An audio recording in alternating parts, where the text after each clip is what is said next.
pursuits. No, because how far can one's scholarly prowess take him? How far can it take him? Cannot take him far. Regardless of however scholarly one may be, he does not possess this devotional disposition. He does not have this devotional inclination, and his scholarly prowess will not take him very far. Like there's that story that we listen always from the devotees, that Shankaracharya, once he was speaking some katha to all his disciples. So when he was speaking some katha to all his disciples, as he was about to begin, he looked at the audience and he said, "Oh, one is missing among you, one disciple of mine is missing." So then they said, "Who?" I said, "Oh, where is Giri?" So then his other disciples, who were renowned as being very, very scholarly, they looked at Shankaracharya and he said, "But Giri is a fool. He doesn't know anything. He only knows how to wash a cloth. He only knows how to do other menial services. So why are you looking for him?" He said, "Bring him here." So then Shankaracharya anyhow was adamant, saying, "Bring him here." So then the disciples, they went and called Giri. "Hey, come quickly. Our Gurudev is calling you. Come and sit in his katha." So Giri said, "Our Guru is calling me." Then immediately he started walking. And the river, the flow of the river was very, very fast. The river was flowing very rapidly. So how could he cross? But still, he closed his eyes. And then, only thinking about his Guru, he started walking across the river. And as and when he started walking across the river, what happened? Some flowers from beneath, they started appearing beneath his feet. Magically, some lotus flowers, they started coming right beneath his feet. And as he was walking the river, these flowers, they held him. And he started walking on one flower, two flowers, and across the river. So then he was given the name Padma Pada. His name originally was Giri.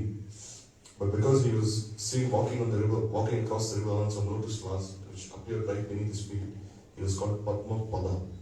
Padma means lotus flower. Pad means those lotus flowers which appeared right beneath his feet. Therefore he was called Padma Pada. So then when he appeared before Shankaracharya, he looked at him. All his other disciples were thinking, why does our Guru have such special love for him? When we are such scholars, such highly regarded scholars, why this Giri? So then Shankaracharya looked at him. He said, "He speaks of katha." So then, by his Guru's blessings, by his Guru's grace, he started speaking katha in such a way that none of his other disciples could speak in such a way. None of his other disciples could speak as scholarly as him. Although all his other disciples, they were only busy themselves reading the scriptures day and night, day and night. But when they saw him speak, they were completely humble. They were ashamed of themselves. They were thinking, "Oh, just see how he's speaking. He cannot speak even little like him." So they were humble. So here you see that one may consider himself to be very scholarly, highly intelligent. And then one may think he knows all the scriptures. Unless one has that serving disposition, that tendency to serve, all this scholarly prowess is in vain. You cannot take it very far. So in this way, we see in the scriptures also there's so many examples of how there is the ideal disciple following the order of the ideal Guru. Like we see that once, there was one disciple called Aruni. So he was told by his Guru that, "Oh, Aruni, quickly go and protect the fields. It's raining so much now, middle of the night. Go and protect the fields." So then, what was he told, Aruni? That he should make sure that he puts some sand in between the fields, so that the water does not enter the field and destroy the crops. Because by then some seeds had been planted, and if the water would overflow the field, then all the seeds would be destroyed. So then what did Aruni do? He started digging up some sand and quickly he started creating a barricade. Barricade means he started creating a barrier to stop the water from entering the field. But then he saw that as much as he was digging up sand and putting it across the field, the water kept washing it away. It kept washing it away. So then Aruni was thinking, what should I do? No, my Guru has instructed me to create a barricade of sand to prevent the water from entering the field. What should I do? What should I do? He was thinking. Then he was thinking, I should follow the order of my Guru anyhow. So then what did he do? He himself, he lied down across the water this way. To stop the water from entering the field, he lied down this way. And so he stopped the water from entering the field. So then the whole night, although it was so cold, although it was raining so much still, anyhow he prevented the water from entering the field. So then his Guru came in the morning saying, oh, where is Aruni? Where is Aruni? He came, he saw Aruni was right there.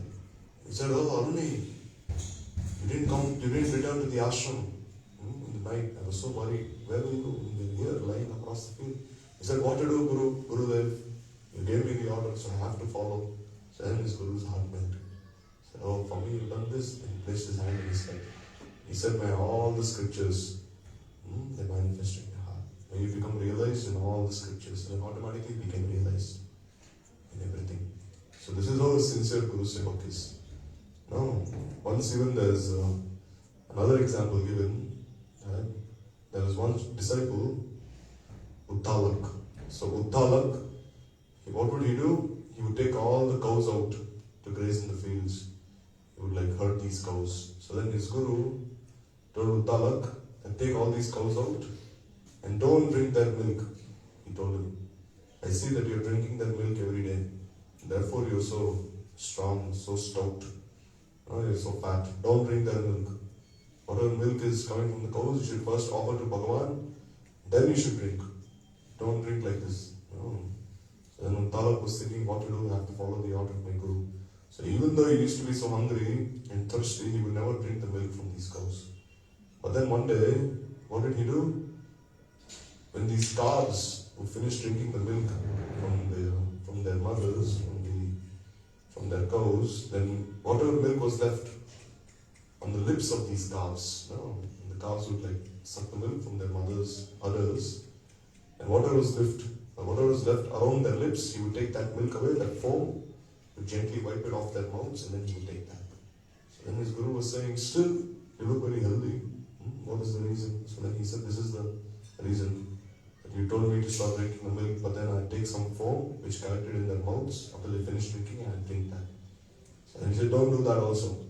I've never given you the order to do that also. So then what did he do next to Talak?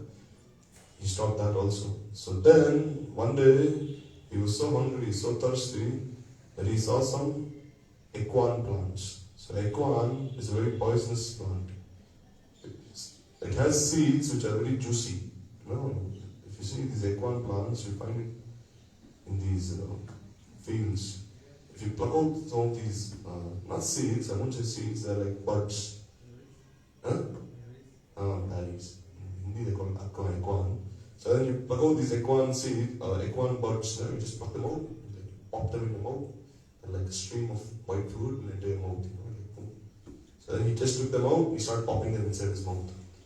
Because he was so thirsty. But then, because he started popping them inside and drinking this white fluid, what happened? He became blind. So then he could not see. So then, looking, he could not see, then he fell inside a well. So then as he fell inside the well, he was weeping for his Guru, he was crying so much. So then his Guru came looking for him. He said, where is this Uttalak? Then as he came looking for Uttalak, he saw him, he was inside the well, and he was crying. So then he thought, oh, Uttalak, you're there. What happened? And he told his Guru, you told me not to drink the milk of the cows, so I stopped. You told me to not take the foam which is around the mouths of the calves, so I stopped. So I was so hungry, so thirsty, what did I do? I took some of these plants, these buds, and I started popping them inside my mouth. Then he said, oh, you followed my orders so sincerely, so strictly. So then his Guru blessed him, that may you recover your vision. So then the Ashwini Kumaras are like the demigods who give good health. If you want good health, you pray to the Ashwini Kumaras, they're twins. So they themselves appeared and they gave some nice medicine to Talak and they restored his vision. And then he came out of the well again. So in this way we see that if one serves one's Guru sincerely, then all forms of knowledge, and all forms of scholarly, all forms of scholarly abilities, they all appear within one's heart. There's no need to try separately for them. Similarly here, Mahaprabhu, he was also like this scholar, Nimai. He's a deep, like Mahaprabhu, anyone whom he would see, he'd engage him in a debate, and he'd defeat that person. So everyone would be requesting him so much, all the devotees, saying, we cannot tolerate you, seeing you waste your life in such a way, in just debating, and doing all these things. So kindly become a devotee, they would request him. And Mahaprabhu, what will he do? He will look at the devotees and he'd say, that can only happen by your blessings. I can only become a devotee by your blessings, not on my own. So in this way, all the devotees will bless Nimai. So may you become a pure devotee. So then we see that how did he become a pure devotee? Who played this important role in his life that he became a devotee? That was his Guru, Sri Ishwar Puri Pad. So here, we'll read about Ishwar Puri's life, because tomorrow is his disappearance. No, so therefore, like today is Adivasthiti. Adivasthiti is one day before his disappearance. So if you remember his glories, then Mahaprabhu himself will be so happy. No, we see that Krishna accepted a spiritual master. Ramchandra accepted a spiritual master. All the incarnations of God, they all accepted spiritual masters. So therefore, we see that if we glorify the spiritual master of God himself, Sri Bhagavan himself, then Bhagavan will be so pleased. Now, who was the spiritual master of Krishna? We see in Braj, Bhaguri Rishi, he was his Guru. Bhaguri Rishi, he gave this Radha mantra. And we see that Krishna also accepted Sandipani Muni as a spiritual master. And Ramchandra, who was Ramchandra's spiritual master? Vashishta Rishi, Vishwamitra, they were all like his spiritual masters. And this way, Mahaprabhu accepted Ishwar Puri. So here, Gurudev, let's see what he's saying here. So here he's saying, Ishwar Puri Pad, the most prominent disciple of Sri Madhavendra Puri, had firm faith in his Guru. He spent most of his time residing at his Guru's ashram in Gaya. So Madhavendra Puri, he had a temple in Gaya. So Mahaprabhu, he went to Gaya. Why did he go to Gaya? To offer oblations for his father. Jagannath Mishra had passed. He had recently passed away. So Mahaprabhu, to offer his Pindadan in Gaya, he went there. Because in Gaya, the imprints of Vishnu's lotus feet are found. There was one demon called Gayasu. So what did Vishnu do? He stepped on this demon and he sent him right down into the earth. So as he stepped on Gayasu, what happened? He started going inside the earth. And then gradually going inside the earth, his entire body was covered inside. So then he could not come out. So then Vishnu told him that Gayasu said, now what will I eat? You sent me out here, you buried me alive inside the earth, now what will I eat? I have such a big appetite. And Vishnu told him, don't worry. People will come and offer you these oblations, this Pindadan. Pindadan means like rice balls. Sometimes you go on Parikrama, you go to Keshika, you can see some of these Brahmins, they're offering some balls of rice inside the Yamuna. So this way, Vishnu told him, whoever comes here, they'll offer you these Pindadan, these balls of rice, and sesame seeds and all these things.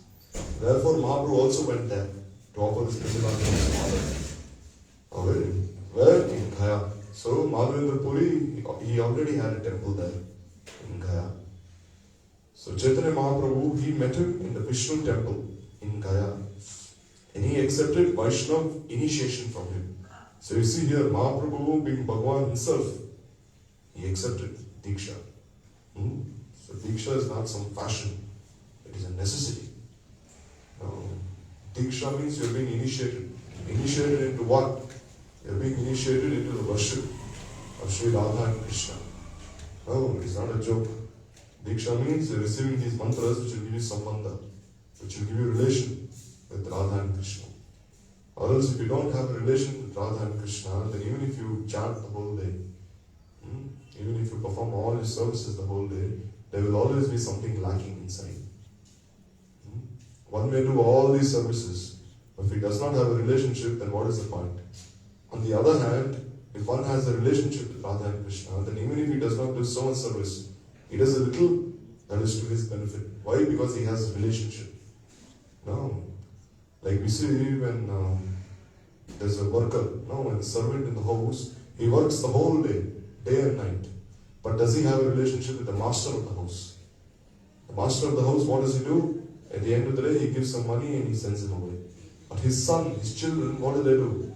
They don't do anything. They break so many things in the house. They do so many things, nonsense things. But still he accepts them. Why? Because they're related to him. Related to him in which sense? As his children. No? So by accepting Diksha, this sambandha is had, this relationship is had. So here Mahaprabhu being Bhagavan himself, he accepted Diksha from Ishwar Puri. So Chaitanya Mahaprabhu, he met him at the Vishnu temple. So Mahaprabhu had previously met him in Navadvip also. Ishwar Puri had also come into Navadvip. This is described in Chaitanya Bhagavata. So Ishwar Puri was a Bhagavad Bhakta and an extraordinary poet. He wrote the famous book Krishna Leelamrit. So Ishwar Puri has written this very nice book called Krishna Leelamrit. What is the meaning of Krishna Leelamrit? This book consists of the nectarian pastimes of Sri Krishna. So while Ishwar Puri was in Navadvip Dham, he asked Nimai Pandit to correct this book. So Ishwar Puri, he told Nimai that, oh Nimai, you are such a good scholar, so what you can do is proofread this book, he told him. You proofread this book and see if you can find some mistakes. So Mahaprabhu said, oh, how can I look for mistakes in your book? You're a pure devotee of Krishna. How can a pure devotee of Krishna possibly make any mistakes? But Ishwar Puri said, still, you look for some mistakes if you can find any. So then Mahaprabhu, he found some mistakes apparently. So then as he was proofreading this book, then he came to Ishwar Puri and he said, oh, I found this mistake. And Ishwar Puri looked at it and he said, that is not a mistake. That is actually a glorification. So then immediately Mahaprabhu was humbled. See, Mahaprabhu was such a great scholar, he would point faults. So if anyone would write something, immediately Mahaprabhu he would point the faults out of that person's composition. But when he tried pointing out the fault to Ishwar Puri corrected him, saying that was not actually a fault. That was actually some alankar. Alankar means like some very ornamental language. So this pastime took place before Mahaprabhu accepted initiation from him. So after accepting the renounced order of life, Mahaprabhu came to Kumar Bhatta, the birthplace of his Guru, where he reverentially took some dust and placed it on his head. And as Ishwar Puri was leaving this world, he ordered Govinda and Kashishwar to go to Jagannath Puri and serve Mahaprabhu there. After Mahaprabhu took sannyas, he came back to Gaudamandala. Because Nityananda Prabhu tricked him.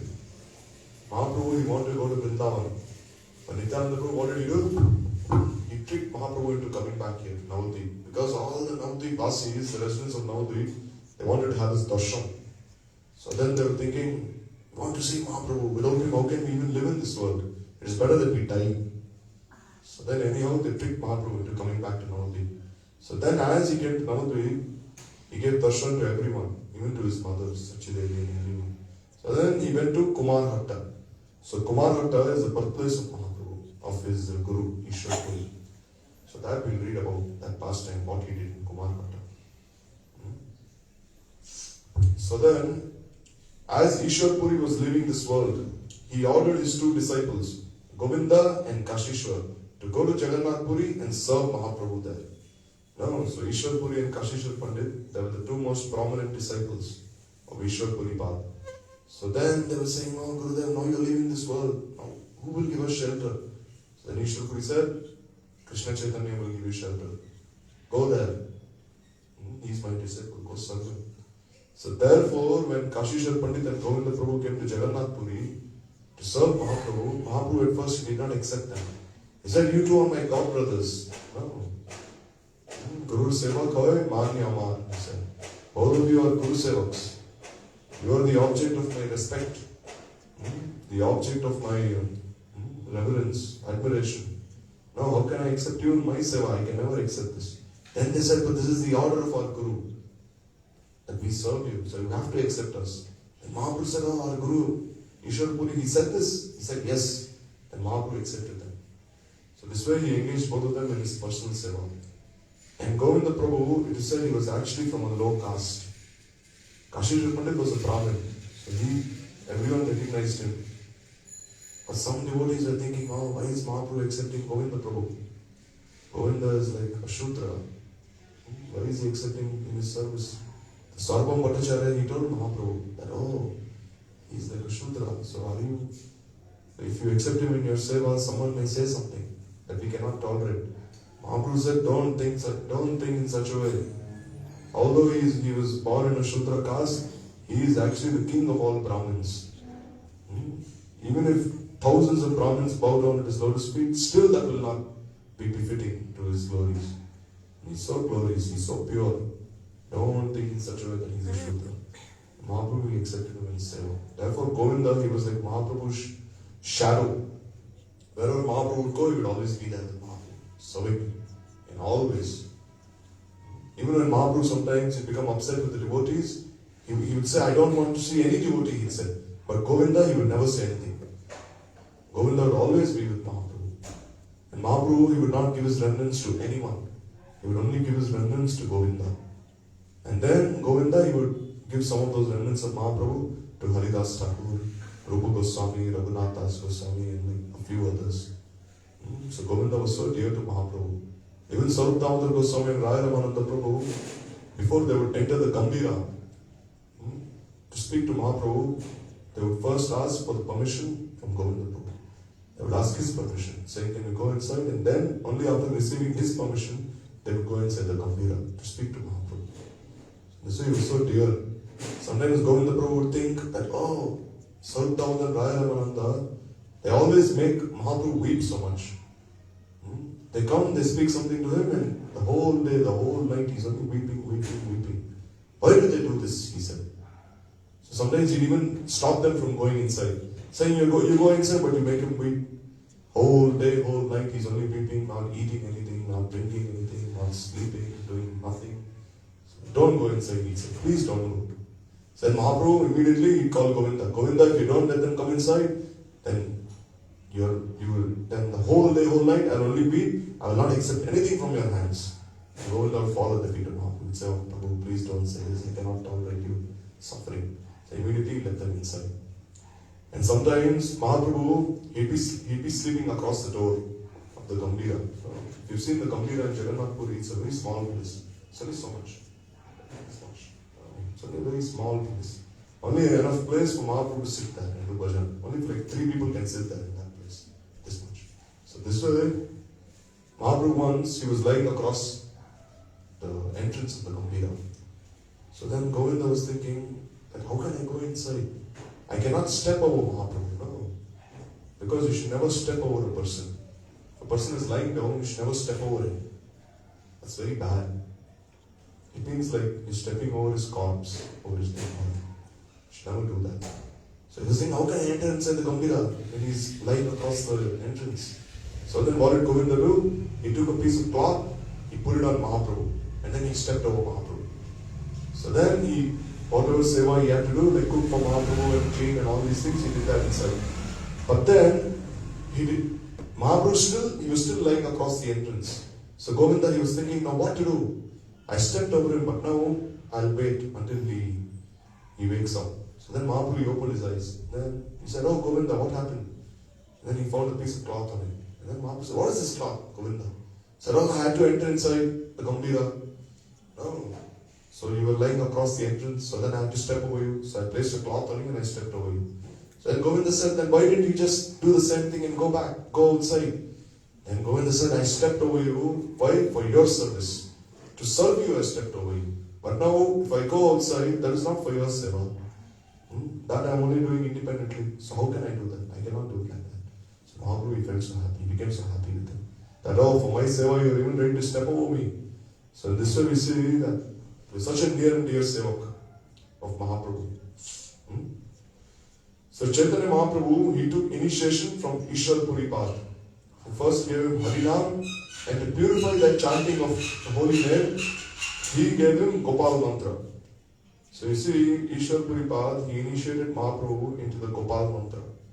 So Gopal Mantra is transcendental and ever existing, and it gives a relationship with Krishna as Gopijana Vallabh. So previously, when Gopal Mantra was given, it was called Ashtakshar, means only this name was given. That is Krishna, who is the beloved of all the gopis. No other name was given. Now when we receive the Gopal Mantra, we receive 3 names of Krishna. No, 3 we receive, not just Gopi Janavallabha. We receive 2 more. So similarly here, when Mahaprabhu received the Gopal Mantra, he only received this 1 name, which is he who is the beloved lover of all the gopis. So therefore, when Mahaprabhu received this mantra, immediately he had spurti. No, immediately he had darshan. When you're chanting these Diksha mantras, technically you're actually reciting the names of the Adhisthatri Devata of these mantras. Means the name of the predominating deity of each of these mantras. No. So if you're chanting these mantras really in a very pure way, then immediately the predominating deities of these mantras, they'll give you darshan. They're bound to give you darshan. No, or else your chanting is not pure. So when Mahaprabhu would chant the Gopal Mantra, immediately Krishna would appear with Srimati Radhika and all the gopis and give him darshan. Mahaprabhu would be beating so much, beating. So Chaitanya Mahaprabhu, he took initiation, even though he is Bhagavan himself, even though he is Radha and Krishna combined, yet he went to Gaya and he took initiation. He vividly explained this fact in a gathering of sannyasis in Kashi. So when Mahaprabhu was in Kashi, Prakashananda Saraswati and all his disciples, they questioned Mahaprabhu. They said, "Oh, Krishna Chaitanya, you're so young, you're a qualified sannyasi. Why do you not hear the Vedanta? Why are you always singing and dancing and rolling on the ground? A sannyasi should not do such things."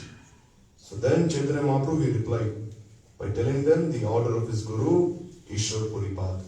So then they looked at Mahaprabhu and he said, "You're always weeping, rolling on the ground, singing, this is not befitting for a sannyasi. Sannyasi should be very grave. No, this is not good." Then what did Mahaprabhu say? "Guru Maur Murka Dekhi." He said, "My Guru Maharaj told me that because I am foolish and not so intelligent, I am not qualified to study the Vedanta. He said that instead I should always chant Hare Krishna and I should remember this verse." So what is that verse? Hare Nama, Hare Nama, Hare Nama Iva Kevalam, Kalau Nasteva Nasteva, Nasteva Katir Anyatha. So you see here, Mahaprabhu himself, he's being so humble. He's saying, "My Guru told me only to chant the holy name. So I'm only following the order of my Guru." See how much Guru Nishtha Mahaprabhu had. Even after he became a sannyasi, even after he came in this very scholarly assembly, what did he say? "I am just following the order of my Guru." What did my Guru say? He told me just chant the holy name of Krishna. But Sri Chaitanya Mahaprabhu not only took Harinam from his Guru, he also took second initiation through the Gopal Mantra. In our parampara, in order to purify one's chanting and to give the chanter a relationship with Krishna, who has taken the form of his holy name, the Gopal Mantra is given along with Harinam. Even before also, when Gurudev used to give Diksha, a Harinam, he used to give the Gopal Mantra also to many devotees. Just as Ishwar Puri gave Harinam and Gopal Mantra, Gurudev would also give Harinam and Gopal Mantra. So many he used to give before. I met so many devotees who received this. So here, if you really want to chant the holy name purely, then you should also chant your Diksha mantras. Oh. Because these Diksha mantras, what do? They purify your chanting. Oh. Right now when we chant the holy name, we do not realize that the holy name is not different from Radha and Krishna themselves. When we say Hare Krishna, we are actually saying, "Oh Radha, oh Krishna." We are addressing them. No, these are not just some syllables or some words. Saying, "Oh Radha, oh Krishna, kindly engage me in your service. Kindly give me darshan." But they're not giving us darshan, they're not engaging us in their service. Why is this? Because we've committed so many offenses to the holy name. 10 offenses to the holy name. So who will purify us of these offenses? Who will make our hearts pure? Who will make us realize that there is no difference between Nam and Nami? Who will make us realize the meaning of this shloka, no? This Nama Chintamani Krishna, Chaitanya Rasavita, Purna Shutta Nityamukta, Abhinnatvat Nama Namino.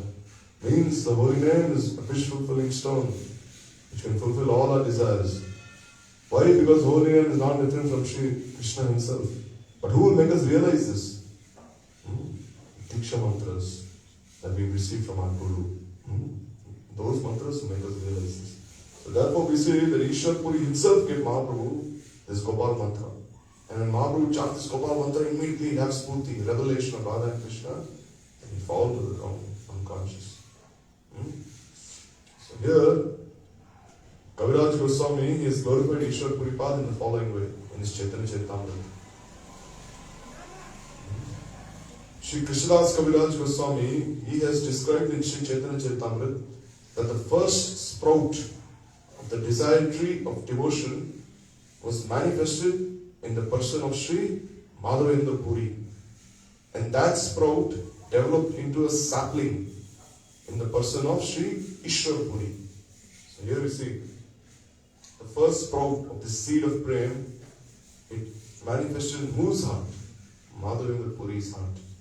And as that sprout grew into a sapling, then who embodied that sapling? Means that creeper of devotion, as it was growing, who embodied that development of that sprout? That was Ishwar Puri. Then in the person of Sri Chaitanya Mahaprabhu, who was also the gardener himself, that sapling became the trunk of an enormous tree, which is the desired tree of pure devotion. You see, first the seed came, and then the sprout, which is Madhavendra Puri, and then the sapling, which is Ishwar Puri, and then the tree itself, which is who? Mahaprabhu. And Mahaprabhu is also the gardener. Although he is the tree of this Prem, he is the one who actually put the seed inside. So he is also the gardener. So Sri Ishwar Puri appeared in this world on the full moon day of the month of Jyeshta. He served his Guru Sri Madhavendra Puri very faithfully, especially during the end of Sri Madhavendra Puri's life. So we see here when Madhavendra Puri was leaving his body, he became like, one may say, invalid. Means what? Means is he could no longer maintain his body by his own self. Means he was like, he performed this pastime of being bedridden, Madhavendra Puri. He would just close his eyes and he'd only be weeping in separation from Krishna. Saying, "Oh Krishna, where are you? Where are you?" He'd be reciting the shloka. Ayadina Dayatanata He Mantranata Kadavalokshase Daita Hida Loka Kataram Daita Pamati Kim Karomyaham. He'd say, "Oh Krishna, where are you? Oh Mathuranath, where are you? Oh Lord of Mathura, where are you? My heart is breaking in separation from you. Kindly give me darshan." So thinking in this way, he'd just be lying in separation. So that time, he had one disciple called Ramchandra Puri. So Ramchandra Puri, he was also a sannyasi. He was renounced. So when Ramchandra Puri came, he told his Guru, "Oh Gurudev, why are you weeping in separation in this way? You're about to leave your body now." Because he did not know who his Guru was. See, although he was initiated by his Guru, although he received even sannyas from his Guru, he did not know the transcendental position of his Guru. So he said, "Oh Gurudev, why are you weeping this way? Don't do this. You think about the impersonal Brahma," he told him. You think about this formless aspect of Krishna. Don't think about Krishna himself. So then Madhavendra Puri was thinking, what is he saying? And he said, "I don't want to see the face of a sinful person like you. Now that these are the last moments of my life, if I even see the face of a sinful person like you, surely I will achieve a very inauspicious destination. So go away from here," he told him. "Don't want to see your face." And he sent him outside. Chastised him and he made him leave. But Ishwar Puri, he knew who his Guru was. No. Sometimes a pure devotee, when he performs the pastime of being ill or being an invalid, we should not think that, oh, this is because of his karma. That because he had some karma left within him, therefore he has become like this. He's passing stool, he's passing urine, he cannot even clean himself. What is this? No, this is the test for every disciple. No, sometimes the disciple even commits offenses at the lotus feet of his Guru when he sees this. This happened in the pastimes of all our Guru Varga. And Swami Maharaj fell ill also. No, in 1977, when Swami Maharaj was here in Krishna Balaram Mandir, very sick. No, if you go to the Krishna Balaram temple right here, as soon as you enter the entrance from behind, you can see Swami Maharaj's house.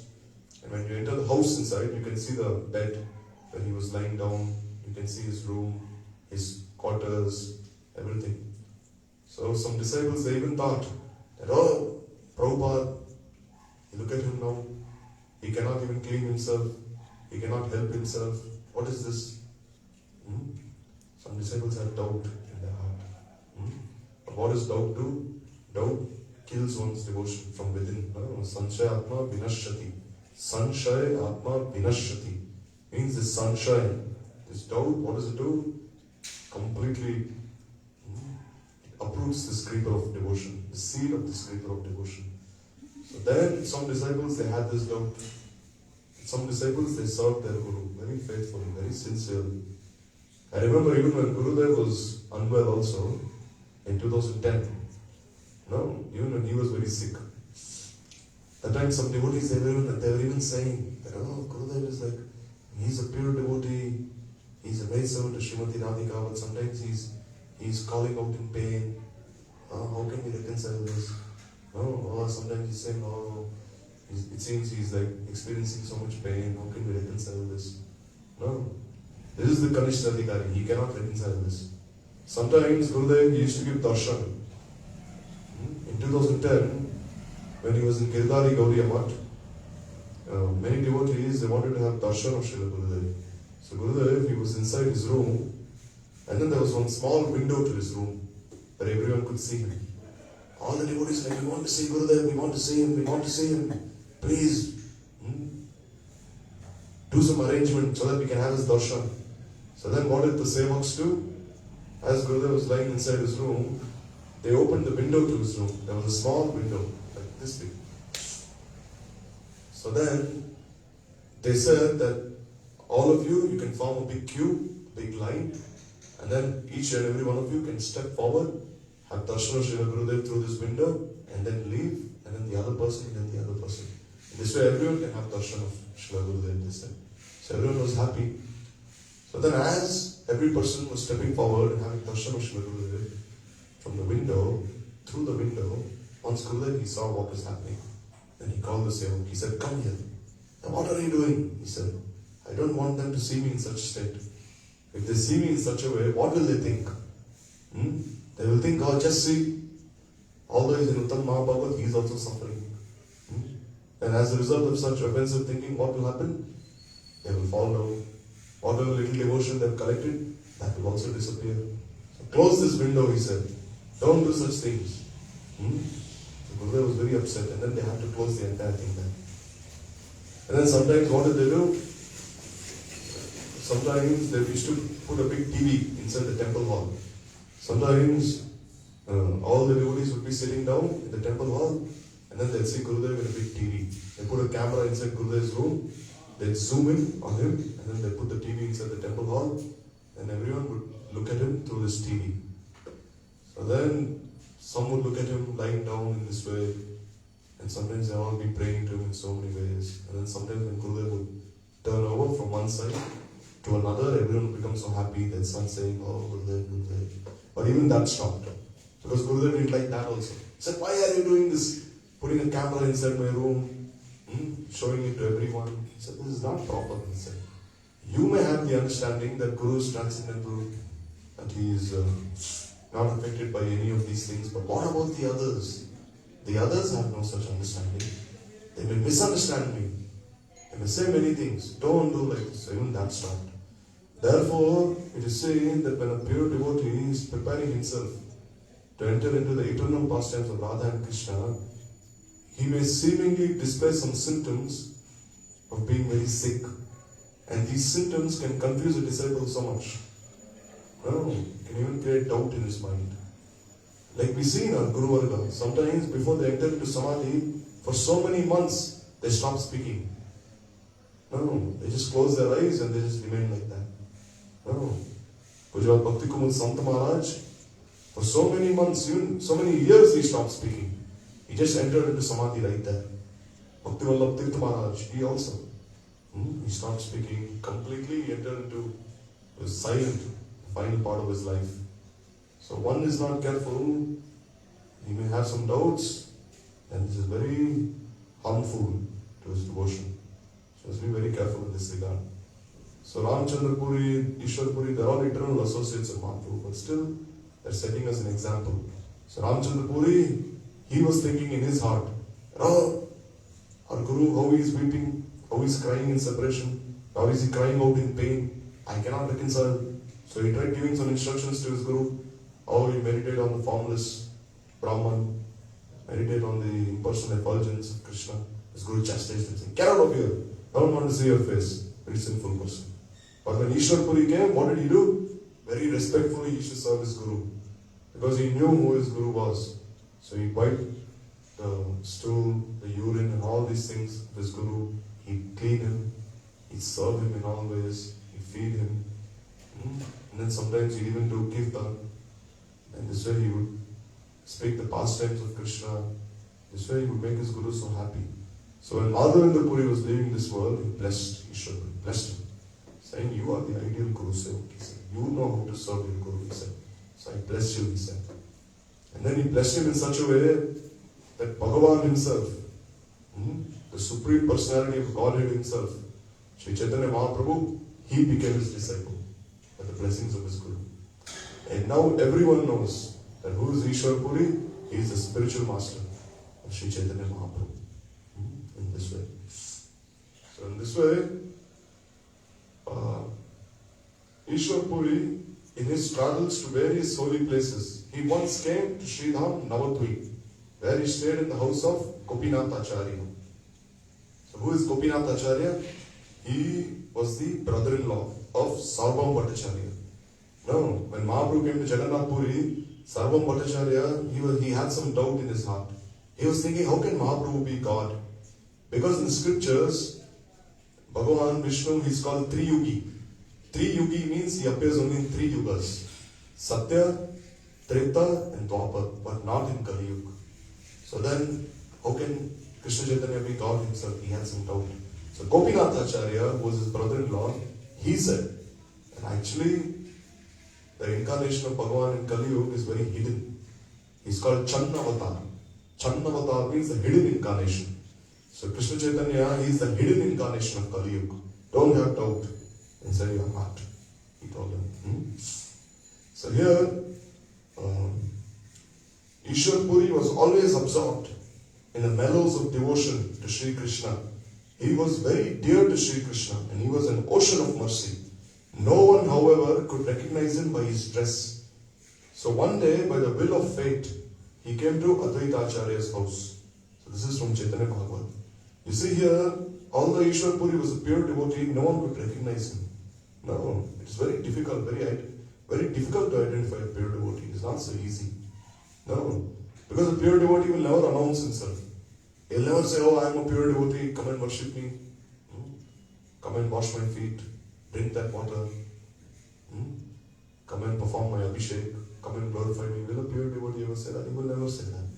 In fact, a pure devotee will try hiding himself. He will never go around saying, I am a pure devotee. He'll hide himself. He'll say, actually, I am not a pure devotee. I am very fallen, he'll say. I am the lowest among the lowest. This is the humility of a pure devotee. So no one was able to identify Ishwar Puri. But Advaita Acharya, he recognized him. He knew who Ishwar Puri was. So Ishwar Puri, he came to where Advaita Acharya was engaged in worshipping Krishna, and he quietly sat down there. By his divine luster, one Vaishnava cannot remain hidden from another. No, Ishwar Puri was a very effulgent personality. No, so much luster was coming from his body. No, so Advaita Acharya was thinking, who is this person? Cannot be an ordinary person. So then, Advaita Acharya, he began to look in his direction, again and again. Advaita Acharya was saying, who is this person? Cannot be an ordinary personality. Finally, he asked him, who are you? I have a feeling you are a Vaishnava sannyasi, he said. So Ishwar Puri very humbly replied, I am not a sannyasi, I am a low-class Shudra, he said. I am a low-class Shudra who has only come to have darshan of your lotus feet, he said. Why? Because Advaita Acharya, he was a god-brother of Ishwar Puri. Advaita Acharya was also initiated by Madhavendra Puri, so they were god-brothers. So Ishwar Puri is saying, I am not a sannyasi, I am just a low-class Shudra. No, I have only come to see a lotus feet, he said. This is how pure devotees are. are always humble. Even if someone chastises them also, they will never say anything back. Once Swami Maharaj, he was in Canada. He was in Montreal, in Canada. There he was speaking Harikatha in a Christian school, and many priests, many nuns were present. So when he started speaking Harikatha there, Swami Maharaj, he started glorifying Jesus so much, saying Jesus was the ideal Son of God, he said. So he said, we are also Christians. He told the father, the nuns, all of them, that we are also Christians, and you are also Christians. So we are like in one family, he said. So these Christians, they became very happy with him. And then finally, after he finished speaking, they all stood up, started clapping their hands. He said, oh, we're so honored to have you here. But then there was one person, Mr. Banerjee, who was a Bengali gentleman. So this Bengali gentleman, he had actually accompanied Swami Maharaj to this Christian school. So this Bengali gentleman, he was very friendly towards Swami Maharaj. But after Swami Maharaj finished speaking, he started shouting so much at Swami Maharaj, saying, who do you think you are, coming all the way from India and preaching to all these people that they're all good Christians, we are also Christians. Why are you trying to educate these people? Are they not educated in themselves? Do you have to explain what the Bible is to them? Who do you think you are? Start shouting so much at Swami Maharaj. Just shouting at him. And all the disciples of Swami Maharaj, they were thinking, what is he doing? No. These Christians are honoring him so much, respecting him so much. And this Bengali person, who actually was very friendly towards him initially, he's shouting at him so much. This is not proper. So then the disciples went to confront him, saying, hey, why are you trying to speak to a spiritual master in such a way? Swami Maharaj said, don't say anything. Let him speak. Whatever he wants to do, let him speak. Don't say anything. Step back, he told him. Don't go confront him. So then this person, he just kept shouting more and more at Swami Maharaj. You are like this, you are like that. So then he shouted like for 5-10 minutes. And then Swami Maharaj, when the whole thing was settled, he went inside his room. Then he told his disciples, you call that person here. That person, Bengali man, you call him here. He told him. So the disciples said, we take him inside. Swami Maharaj chastised him very nicely. So very happy. Called him, hey, come here. Our spiritual master is calling you. They took him inside. So then they were all looking, what will Swami Maharaj do now? He will chastise him. Swami Maharaj looked at him. And he said, you are shouting at me for no apparent reason. I didn't say anything to you. I didn't do anything to you. I never spoke harshly to you. But still, you were shouting at me so much. Which means, I must have done something to you in my previous life. Swami Maharaj said. That is the only reason you were shouting at me. I must have done something to you in my previous life. So my dear sir, you kindly forgive me. Swami Maharaj told him. You kindly forgive me. And that person, when he heard these words of Swami Maharaj, immediately started crying. Crying. He fell at the feet of Prabhupada. Said, oh, please forgive me. I never meant to say all these things, but I had to. I don't know why. So this is how a pure devotee is. Even if someone shouts at him, even if someone is chastising him, still he will take it. He will not say anything back. Like Bhaktisiddhanta Prabhupada also, when he'd go on a morning walk in Calcutta, there would be one person who would always be criticizing him. Saying, you are like this, you are like that. You're destroying society, you're taking all these young men from society, you're turning them into mendicants, making them beg house to house, ruining their futures, ruining their lives, and you're doing it in the name of God, in the name of Krishna, in the name of Mahaprabhu. You're destroying their lives. So then this way he keep saying bad things about Prabhupada, Bhaktisiddhanta Prabhupada. And when Bhaktisiddhanta Prabhupada would hear this person speaking in such a way, all his disciples would be like, I want to beat this person. Prabhupada said, don't say anything to him. Don't you dare say anything to him. Let's go on our way. So one day this person died. He died. So all the disciples were so happy that, Prabhupada, he died. As a result of this bad karma, as a result of criticizing you, he died. So they were so happy. And Prabhupada said, don't speak in such a way. That person, he had the courage to point all my faults out. Will any of you point my faults out? All of you only flatter me, he said. All of you only glorify me. All of you only praise me. But look at him. He pointed all my faults out. Can any of you do that? Prabhupada looked at him. Therefore, Prabhupada said, today is a very sad day that my well-wisher has left. He said, this is how pure devotees are. So humble, humbler than a blade of grass, more tolerant than a tree. So similarly, Ishwar Puri here also, he very humbly he said, that, oh, I'm very low class Shudra, who's only come to have darshan of your lotus feet. So Mukunda Dutt was also present. He could understand this is a Vaishnav sannyasi, and thus he planned to expose him. So Mukunda, he was a very dear devotee of Mahaprabhu. He was a very sweet kirtaniya. He would sing kirtans in a very sweet, melodious way. Mahaprabhu would be very happy when he would listen to his kirtans. So Mukunda, he knew that Ishwar Puri is no ordinary person. He is a pure devotee of the highest caliber, highest standard. So Mukunda, he planned, okay, now I'll sing some nice kirtan and this way expose him. No, like when Pundarik Vidyanidhi also, we see that some devotees misunderstood him. They thought he was like a materialistic person. But Mukunda, as soon as he sang one verse from the Bhagavatam, Pundarik Vidyanidhi immediately he entered into the highest stage of ecstasy. He could not even control himself. Immediately he fell from the bed. He started tearing his clothes away. He started plucking his hair out. No, started rolling on the ground. So similarly, Mukunda here is thinking, oh, somehow I should make all the devotees realize that this person who is so humble is actually a great personality. So then he started singing a kirtan describing Krishna's pastimes. So when Ishwar Puri heard that kirtan, he at once fell to the ground and the earth beneath him became wet with his tears. So Ishwar Puri was weeping so much that there were like puddles of water created everywhere. Now you can imagine. And he's weeping, so much water is coming out and the entire place is becoming so wet and muddy. So devotees there, they were thinking, we haven't seen a Vaishnava like this before. So all the devotees are thinking, who is this person weeping this way? So then Advaita Acharya very firmly embraced him. So Advaita Acharya was thinking, who is this personality? He's not an ordinary person. Immediately embraced him. So now everyone could understand that this is Madhavendra Puri's dearmost disciple, Shri Ishwar Puri. Everyone started shouting, Hari Bol, Hari Bol. They started jumping up high into the air. So Ishwar Puri, he remained at Navadvip for some days. One day, when Nimai Pandit was returning home from school, he happened by chance to meet Ishwar Puri on the way. Ishwar Puri was as though mesmerized by looking at the son of Sachi, and he thought to himself, oh, this young boy, he has all the indications of being a divine personality. And he's also very grave. Who is this boy? No. Ishwar Puri is looking at Nimai and he's thinking, who is this Nimai? Nimai is no ordinary boy. No, he must be some very... He might be God himself, he was thinking. So Ishwar Puri, he inquired. He said, oh Brahmin, come here. Oh Brahmin boy, what is your name? Where do you live? What is that scripture you have in your hand?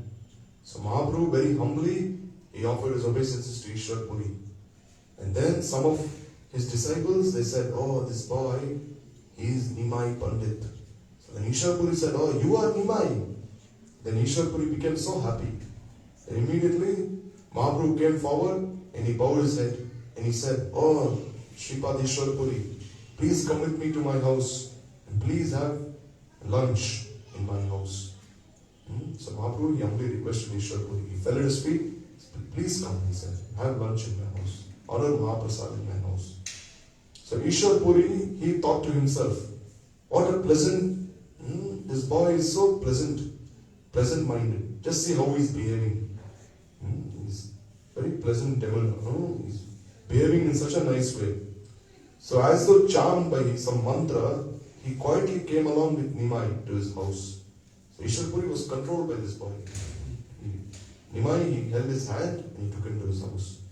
Arriving there, Mahaprabhu personally washed his feet. While in the deity room, Sachi Devi, she offered the various preparations that she had prepared to the Lord. So then Mahaprabhu, he was washing Ishwar Puri's feet. And then Sachi Devi, she was offering bhoga. Then Mahaprabhu served that Mahaprasad to Ishwar Puri. And then he accepted his remnants. So Mahaprabhu very faithfully, he served Ishwar Puri. He served whatever was cooked, all these different preparations. And then finally he took his remnants. Thereafter they sat in the temple. And then they discussed Krishna Katha, by which they became filled with ecstatic love. No, so then both of them, they sat down together and they started speaking Krishna Katha to each other. So Ishwar Puri, he remained at Navadvip for a few months. And then every day Mahaprabhu would come to have darshan of his lotus feet. and he would also invite him for lunch. At that time, Gadadhar Pandit was just a young boy, and Ishwar Puri was very affectionate to him also. So Ishwar Puri, he liked Gadadhar Pandit also very much. So he began to teach Gadadhar from his book, which he had written, called Krishna Leelamrit. Oh, so he had written this book, so he would speak this book to Gadadhar Pandit. So one evening, when Mahaprabhu had come to offer his obeisances to Ishwar Puri, he spoke to him. He said, Nimai, you're a great scholar. I've written a book about Krishna's pastimes. If you please hear it, then I can recite it before you. And you can correct any mistakes that there might be. If you do this, I will be very pleased with you, he said. So Ishwar Puri, he took this book, Krishna Leelamrit, and he said, Nimai, read this. And if there are any mistakes, point them out. He said, you're a scholar. So Mahaprabhu, he replied smilingly, whatever a devotee speaks is dictated by Krishna himself. So Mahaprabhu saying that Krishna himself has written this book through you. Krishna himself has spoken. Whatever is written in this book. If anyone sees any fault in them, then he is simply a sinful wretch. Whatever poems a devotee composes, certainly Krishna is very pleased by that. Krishna accepts the mood in which things are offered as the most substantial part of the offering, which means Krishna is Bhavagrahi Janardhana. Means Krishna, he only accepts this devotional mood. No, one may offer many things, but if he's not a devotee, will Krishna accept? No, but if one has a devotion, then Krishna will accept. No, Duryodhana offered so many different types of food to Krishna in a golden plate, but Krishna did not even look at them. He said, you have no love for me. But Vidura's wife, what did she do? She did not even give him bananas, she gave him the peels of a banana. But still Krishna was eating these banana peels. Why? Because she gave it to him with so much love. No. So in this way, Krishna only accepts the mood in which anything has been offered. To Ishwar Puri, these words were like drops of nectar. So Ishwar Puri, when he heard these words of Nimai, he became so happy. Oh, Nimai, just see how intelligent he is. And he could understand that Nimai Pandit was an extraordinary person. So after passing some days in Nadia, Ishwar Puri, he continued his tour of the holy places. So then, after staying in Nadia for some time, Ishwar Puri, he went to all these different places. So meanwhile, Mahaprabhu, he was bringing his pastimes of being a scholar to a close. And now he desired to reveal his true self and establish the religion of the age by distributing love of Godhead through the chanting of his holy names. So now Mahaprabhu, gradually he was winding up his Leela as a scholar. So now Mahaprabhu, he was becoming more and more inclined towards distributing praying to everyone. Thus he came to Gaya to offer Pinda for his departed father and forefathers. Sri Ishwar Puri was present at that time at Gaya. After having offered Pinda at the various holy places, he finally came to the place where the lotus footprints of Vishnu are. No, so I just spoke about this. There's one place where the footprints of Vishnu are present. So while taking darshan and hearing the glories of this place, Gaya, Mahaprabhu fainted and he fell to the ground. No, Mahaprabhu, when he came to Gaya, when he heard Harikatha there, no, if you go to any pilgrimage place, you should always listen to the pastimes there. Not that you just go there and start looking around, oh, what is here, what is there, you just roam around, eat something and you come back. No. If you go to any pilgrimage place, any holy place, you should listen to the katha there, from the people who live there. No, not that you just go around, look around, or saying, oh, this, that, and just come back. This is not proper. You go there, you listen to Harikatha. What was spoken there, what were the leelas that took place there, why is that place so holy, why is that place so pure. So when Mahaprabhu went there, he heard all the leelas there. And as soon as he heard them, he fell to the ground in ecstasy. No. So Sri Ishwar Puri, he happened to come to that spot just then. And he learned from Chandrasekhar Acharya what had happened. After a short time, Mahaprabhu regained his consciousness. So then, Mahaprabhu, when he regained his consciousness, he saw Ishwar Puri. Immediately he got up and he offered his obeisances. He caught hold of Ishwar Puri's lotus feet. He said, oh, I've had your darshan again, I'm so fortunate. So Ishwar Puri embraced him. And the two of them were drenched by each other's tears of love. So as and when they embraced each other, they became wet with tears of rain. Mahaprabhu, he addressed Ishwar Puri, my journey to Gaya is successful just by seeing your lotus feet. Mahaprabhu saying that having come here to Gaya, by having the darshan of a pure devotee, such as your own self, my coming here is successful, he said. If one offers pinda at this holy place, then his forefathers become delivered. But simply by seeing you, tens of millions of forefathers get liberation, Mahaprabhu is saying. Mahaprabhu is saying if you offer pindadan, oblations to the deceased, only that person is delivered. But by seeing the pure devotee such as you, by seeing a pure devotee like you, not just my father, millions of my forefathers are delivered, he said. Therefore, your presence is even more auspicious than that of this holy Tirtha. All the holy Tirthas, they pray for the dust of the lotus feet, Mahaprabhu is saying. No, people, especially in India, they like going to all these pilgrimage places. Because they think by going to all these pilgrimage places, they can be freed from their sins.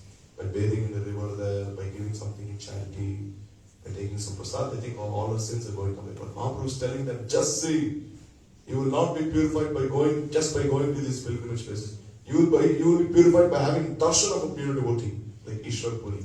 Therefore, O Puripad, I am praying at your lotus feet. Please take me across this ocean of material existence. Please make me drink the nectar from Krishna's lotus feet. Ishwar Puri replied, please hear me, Nimai Pandit. I have understood that you are an incarnation of the Supreme Lord Himself. This morning, I saw a very auspicious dream, and now that has actually materialized. From the first day I saw you at Navadvip, I've always thought of you. I get such pleasure by seeing you, as much pleasure as I get by seeing Krishna himself. Ishwar Puri is saying, I had a dream in which I saw Krishna, in which I saw you as being non-different from Krishna himself. So that as much pleasure as I get by seeing Krishna, that same amount of pleasure I get by seeing you. No. So hearing this, Mahaprabhu bowed his head and he smilingly replied, this is my great fortune, he said. On another day, Mahaprabhu approached Ishwar Puri and he requested that he initiate him with the divine mantra. My mind is becoming very restless. Please initiate me, Mahaprabhu said. Puripad very blissfully replied, what to speak of mantras, I am ready to offer you my very life. And then Ishwar Puri, he initiated Mahaprabhu with the Gopal mantra. So one morning, Ishwar Puri, he came to where Mahaprabhu was staying. Mahaprabhu was extremely pleased to see him. And after offering his obeisances, he invited him to stay for lunch. So Mahaprabhu told him, oh, Gurudev, please honor prasad where I am staying. Ishwar Puri replied, being able to accept foodstuffs from your hand is a matter of great fortune for me. So if you are cooking yourself, will I not accept? Mahaprabhu himself cooked and then very carefully served his Guru the prasadam. Afterwards, he smeared sandalwood paste on his body and he put a garland of flowers around his neck. See how Mahaprabhu is honoring his Guru. He had him sit down, he served him Mahaprasad, he put sandalwood paste on his body, he took a garland, put it on his neck. Thus the Supreme Lord himself taught how one should serve his Guru.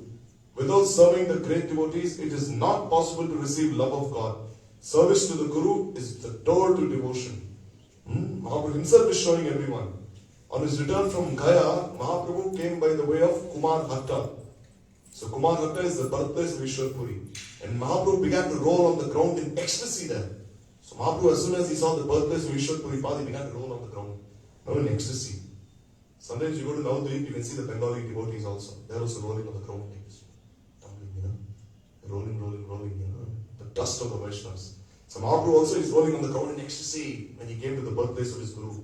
So then he collected some dust from that holy place and he bound it in the corner of his upper garment. So Mahaprabhu took some dust, he tied it into a knot in his cloth this way. He tied it and he said, this dust to me is as dear to me as my very life, he said. This place where my Guru is born, this is as dear to me as my very life, he said. He took that dust and tied it. And then he went to Navadvip. So the birthplace of Ishwar Puri is located near Navadvip. So here, that place where Mahaprabhu took the dust, that place is called Chaitanya Toha. So when Mahaprabhu took that dust from Ishwar Puri's birthplace, all the devotees also started taking that dust. They all started digging the ground for that dust. In this way, there were so many thousands of them that since they all took the dust from that place, one pot was created there. Since they all dug from their hands at the same time, that place became empty and then one pond was created. To this day, if you go to that place, you can have darshan of that place. That place is called Chaitanya Doha. That Mahaprabhu took the dust from his Guru's birthplace. Doha means pond, which is what? Doha means that which was created when many followers of Chaitanya Mahaprabhu, following in his footsteps, came here and they collected earth from the birthplace of Sri Ishwar Puri. Thereafter, Mahaprabhu accepted sannyas, and by the order of his mother, he came to live at Jagannath Puri. By this time, Ishwar Puri had already left this world. Then he sent two of his disciples, Govinda and Kashishwar, to serve Mahaprabhu at Jagannath Puri. So therefore, tomorrow is his disappearance day, and the day after is Shivratri. So we may not be able to. And tomorrow is also Dwadashi, no? So many of us will be going on Dwadashi. So here we see here. The word Doba means a pool of water. When Chaitanya Mahaprabhu traveled through Halisahar, Kumarhat on his way to Puri, he showed respect for his spiritual master by picking up some earth, wrapping it in his cloth and keeping it carefully with him. He used to eat a small portion of this dust daily. So Mahaprabhu, he would take some of that dust and he would eat it every day. Thousands of pilgrims have since followed his example, thus forming a pit that has since filled with water. So here, Ishwar Puri, his samadhi is also there, it is said here. So here it says that so here you can have darshan of the samadhi also here in this place. So you can have, so this is the samadhi. See here. Just show a small picture of the samadhi here. See this samadhi. In Chaitanya Doba, this is where Ishwar Puri's deity is, and this is where his samadhi is. And also here, this is his birthplace. This is the place where the pond was created. Here, if you see, you can see the picture. See, this is the place. This is where Ishwar Puri used to reside, and this is his pond. This is the place where Mahaprabhu came and took the dust from that place and bound it in his cloth. So this is Kumar Hatta. If you go to Navadvip, you can have darshan of this place also. So, in this way, tomorrow is the disappearance day of Ishwar Puri Pad. And on the next Ekadashi, on the next Dwadashi, that is the disappearance of Sri Madhavendra Puri, the spiritual master of Ishwar Puri Pad, Param Guru of Sri Mahaprabhu. So in this way, tomorrow is very auspicious tithi. No, so tomorrow the whole day we should only keep thinking how Mahaprabhu served his Guru. With all his love, all his affection. How Ishwar Puri was such a pure devotee that Mahaprabhu himself became his disciple. In this way, tomorrow the whole day just keep thinking about him. In such a way, just by thinking about his glories, we'll be so pure in our hearts. Not to speak of doing sadhan bhajan, nothing. Just think about Ishwar Puri.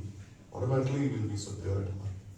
So we'll stop here and offering our obeisances and all these wonderful associates of Sri Chaitanya Mahaprabhu. We'll only pray that even a drop of that prayer can enter our hearts and make our lives successful.